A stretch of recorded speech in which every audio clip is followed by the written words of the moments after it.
வணக்கம் நண்பர்களே. ஸ்டாக் மார்க்கெட்டில் லட்சக்கணக்கான பணம் பிஸ்னஸ் ஆகுது. அதில் சிலர் தான் சம்பாதிக்கிறாங்க, நிறைய பேர் பணத்தை இழக்கிறாங்க. ஏன் தெரியுமா? காரணம் தவறான நம்பிக்கைகள் மற்றும் பொறுமையின்மை.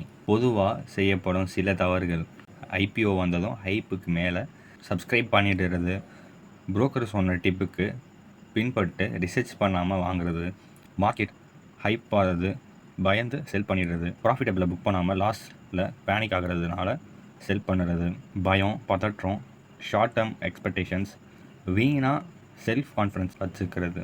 இதெல்லாம் தான் வாரன் பஃபெட் சொன்னார். Rule number 1, don't lose money. Rule number 2, don't forget rule number 1. அதனால தான் நாம் காமாக இருக்கணும். நாம் ஏன் வாங்குகிறோம், எப்போது விற்கிறோம் என்பதை தெரிஞ்சுக்கணும். லாங் டேர்ம் வியூ வைக்கணும். உண்மையான நாலேஜை அடிப்படையாக வைக்கணும். ஸ்டாக் மார்க்கெட் நல்ல இடம் தான், ஆனால் அதை நம்ம தவறான பழக்கங்களால் நாம் நஷ்டம் செய்கிறோம்.